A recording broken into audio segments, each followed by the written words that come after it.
Good evening. Welcome to Inside Out. I'm Pat Smith, and this is where we take you inside state and local and federal government to bring information out to you. Helping us do that tonight is newly elected member of the Montgomery County Council, Councilmember Evan Glass. Evan, welcome. Thank you, Pat. Nice to meet you, and I'm glad you were able to come in. Sure, thanks for the invitation. Let's let our viewers know something about your background and what your history was and what brought you to be interested in running for county council, especially at large, which was countywide.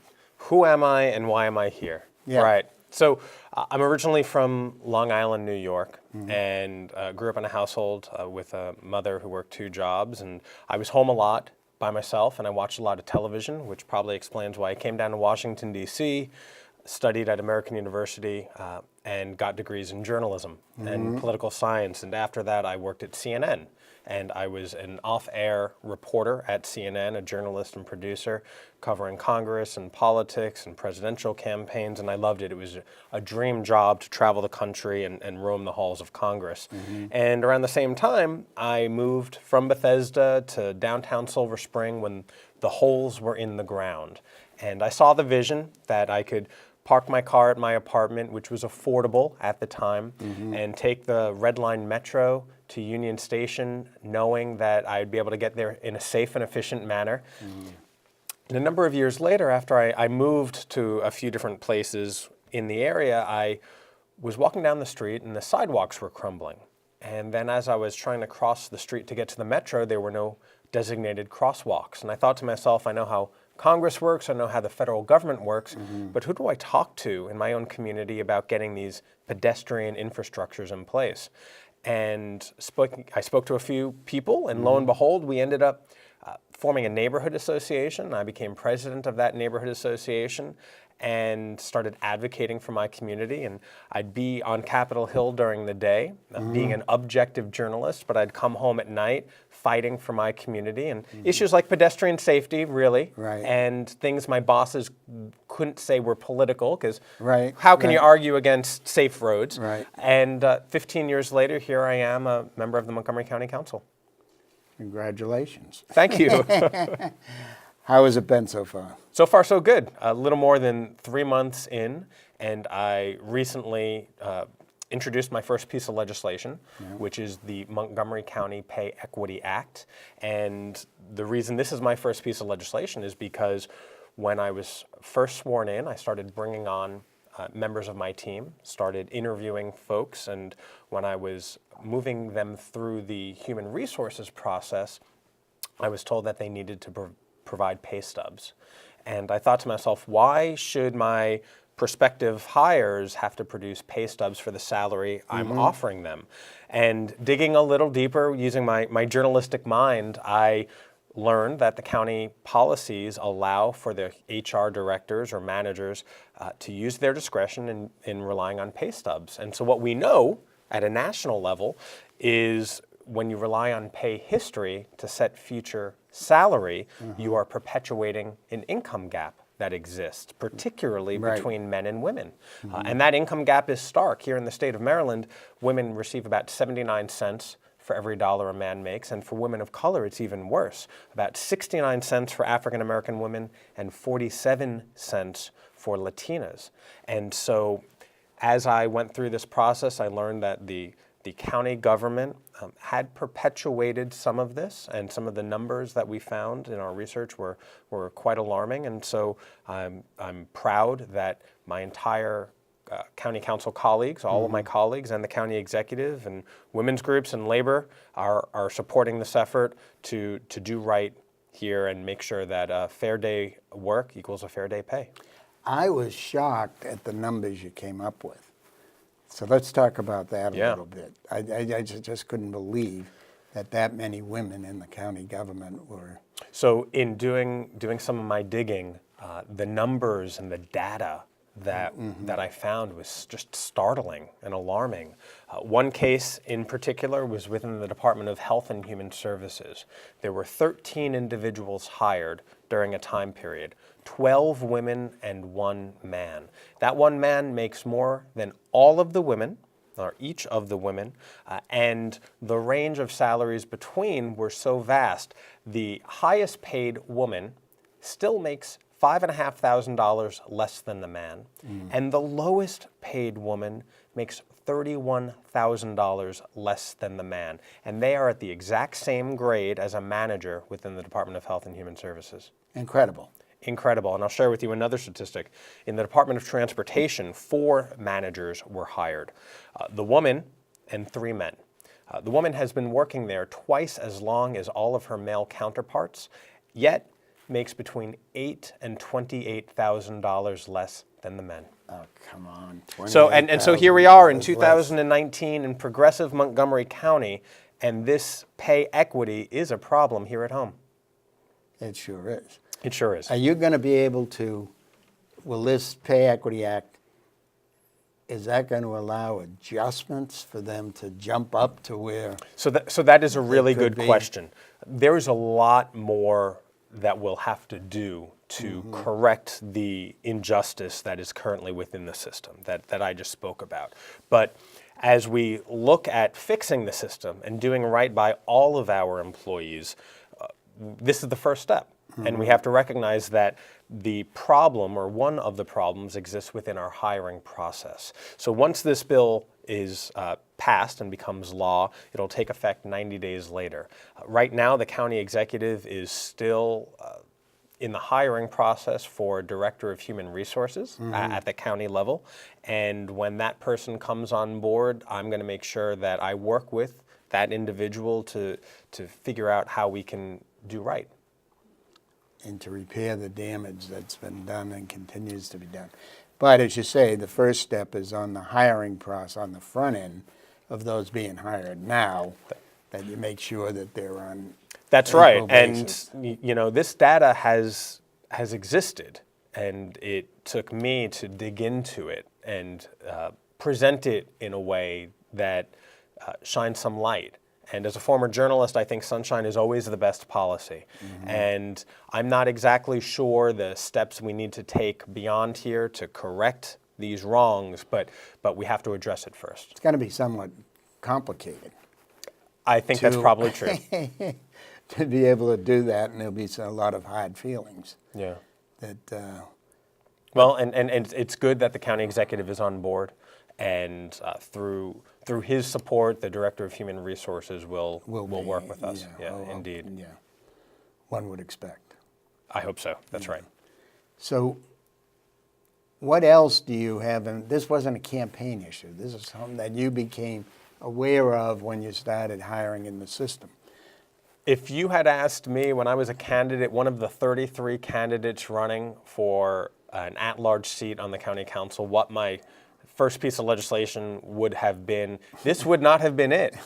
And it was only after being inaugurated and learning the processes. And you know, one of the things I'm really excited about serving on the council and serving with my colleagues in the new county executive is that just because we've been doing things a certain way for 40 years or 50 years doesn't mean we need to keep doing it that way. Correct. And we have 4 new members of the county council, and again, a new county executive who wants to think creatively.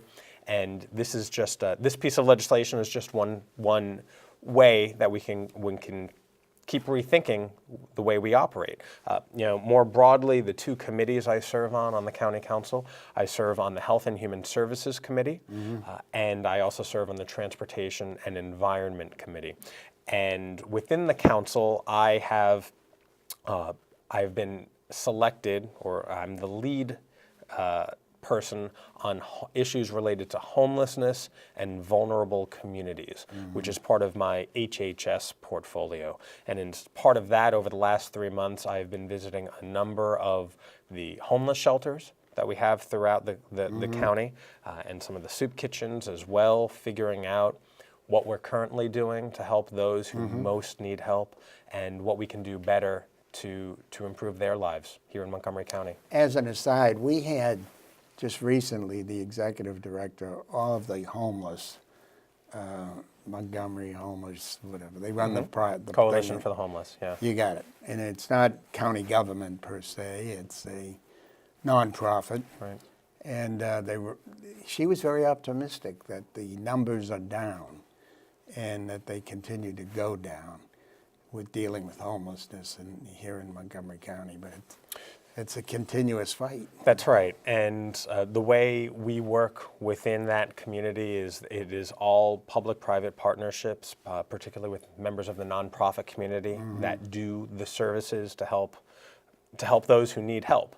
And back in, I believe it was January, I participated in the point in time count, and that is an evening that communities across the country go out and count the number of people experiencing homelessness on that particular evening.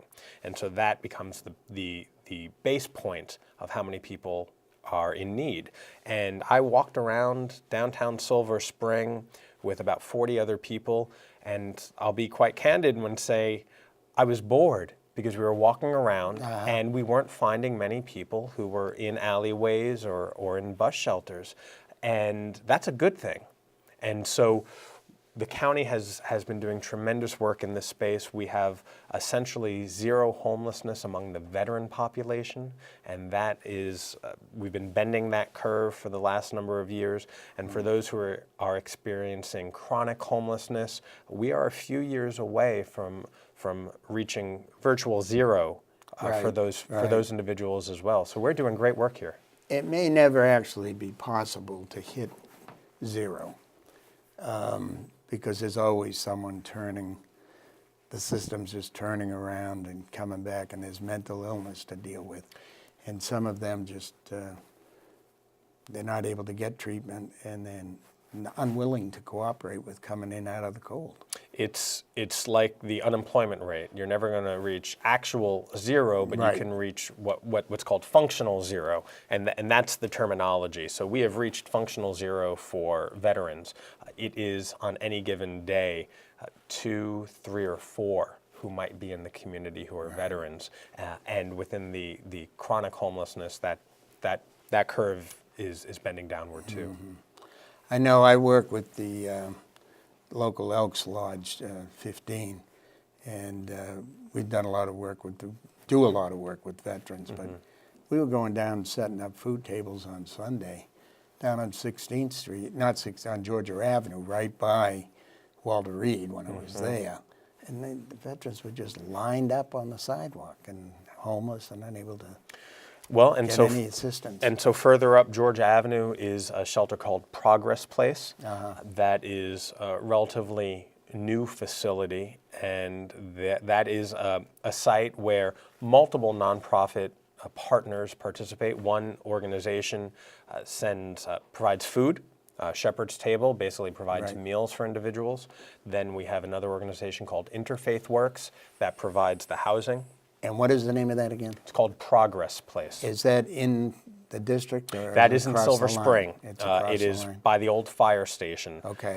Near the underpass, if you or any viewers know where that is. And it's about 3 blocks from the district line.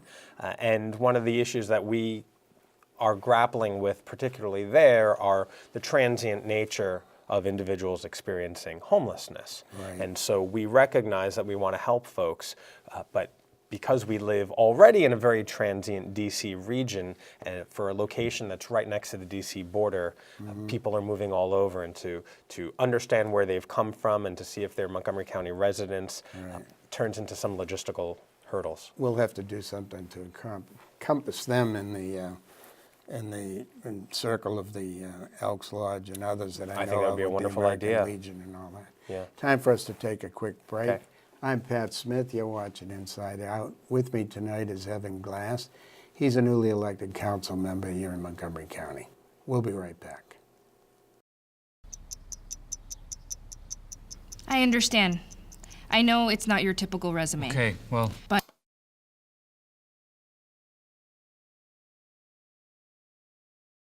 candidate. But I've been working double shifts just to pay for books. I've been raising my 2 little brothers. I'm determined, driven, motivated. Isn't that what you're looking for? Look beyond the resume and discover new ways to develop great talent at gradsoflife.org. Good evening. Welcome back to Inside Out. I'm Pat Smith. This is where we take you inside state and local government to bring information out to you. Helping me do that tonight is newly elected council member Evan Glass. He's at large, elected over the entire council. I cover all 500 square miles. You know, we have so many, such a transient population here in Montgomery County. Always new people coming in. Hopefully they're our viewers. They're clicking around the stations to learn more about their community. Could you explain how the council is made up? There are 9 members, correct? So there are 9 members of the Montgomery County Council, which is our legislative body in the county. And within that body of 9, 5 represent districts of about 200,000 people each. And then there are 4 that are at large. And myself included, we represent the entire county, all 500 square miles, all 1.1 million people. And so it is, I think it's a nice system where constituents, residents will contact any of us. You know, every individual here has 5 members of the county council representing them. And so it's a great system for accountability and making one's voice heard. Now, I'll be frank and say, we live in a pretty big county, and 500 square miles is vast. Right. For the last 10 years or so, my husband and I had 1 car for the 2 of us. I was the one who took metro and the bus and walked as often as possible, but I had to get a second car when I decided to run for county council because there's no way I'd be able to be here in the studio with you, let alone going up to Gaithersburg afterward. So. It's a big county, 500 square miles. It's a big county, and you know, one of the things I appreciate about it is the diversity. Not only the diversity of our residents in terms of race, religion, color, background, but the diversity of thought. You know, we have people, even within the Democratic Party, which is the dominant party here in the county, people think differently. And I always think a robust public discussion is the best thing for democracy. Absolutely. And it was so shocking when you talk about diversity in thinking and in opinions. During the last presidential election, it was hard for me to find a white male between the ages of 40 and 70 who was not for Donald Trump. And I was just hitting my head saying, are you kidding me? You can't have this guy as president. I don't care who the Democrats are running. But it really was, fortunately or unfortunately, they don't show up to vote.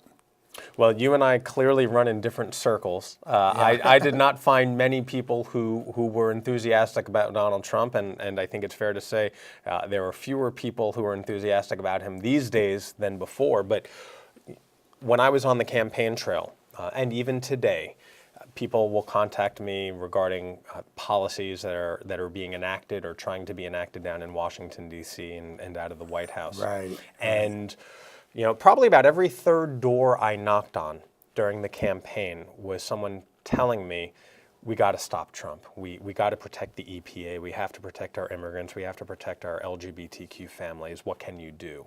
And while I, as a Montgomery County Council member, cannot affect federal policy in that regard, what I can do is make sure that Montgomery County remains an inclusive, loving, and diverse place where we love everybody regardless of religion, regardless of language that they speak at home, where they come from, whom they love.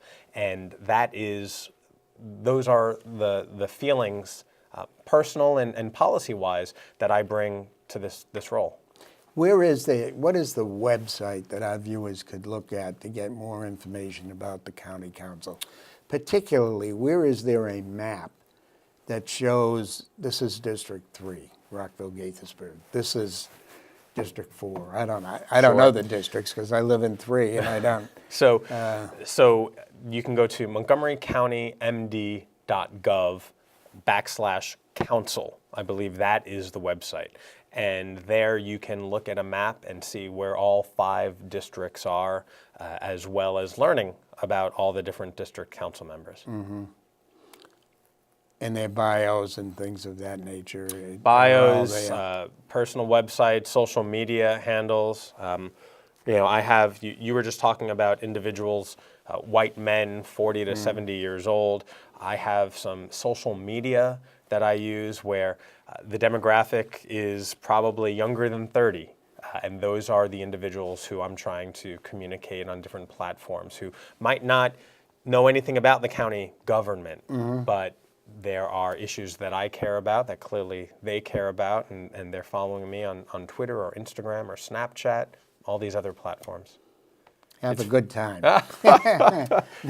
It's nonstop. It can be Yeah. nonstop. And so on the council, the individual members work on different committees to break up the workload. That's right. So there are 9 members of the county council, and there are 6 committees. And so an issue comes before all of us, but the real work at the granular level takes place at the committee. I serve on the Health and Human Services and Transportation and Environment Committee. Those are just 2. The other committees that exist are the Planning, Housing, and Economic Development Committee, otherwise known as FED. That has a really large portfolio related to all the housing that occurs and the zoning that occurs, as well as economic development. Then we have Government Operations, which looks at fiscal policy related to the county.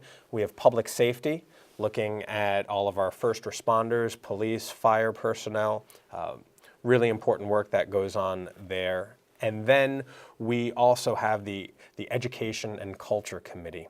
And so that committee used to just be called the Education Committee and dealt mostly with MCPS and Montgomery College. And recently the portfolio is expanded to talk about culture, particularly the arts and humanities organizations as well. Well, let's jump into your Transportation Committee work, Great. because there I know you have an initiative to expand Kids Ride Free. I do.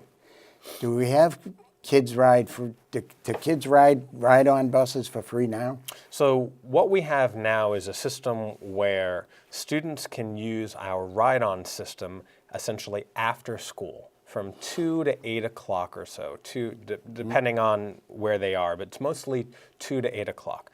And what I have learned essentially from my first day on the job was that kids need more access and better access to public transit. There are individuals, there are students who are not relying on MCPS buses because there is a ride-on bus that's closer to their home than their regular bus stop. Or in some cases, they don't even get a bus stop because they live a little more than a mile away and they're expected to walk if it's within 2 miles.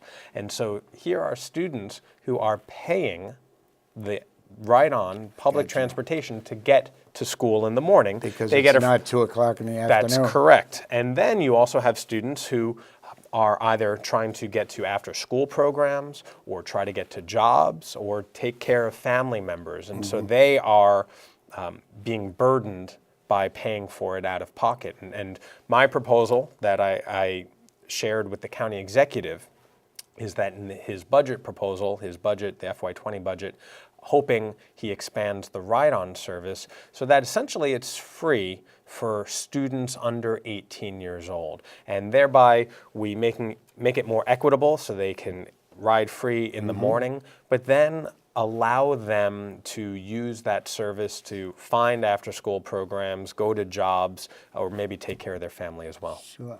So what would they do? Just show their student ID card? That sounds like a very simple solution. Yeah.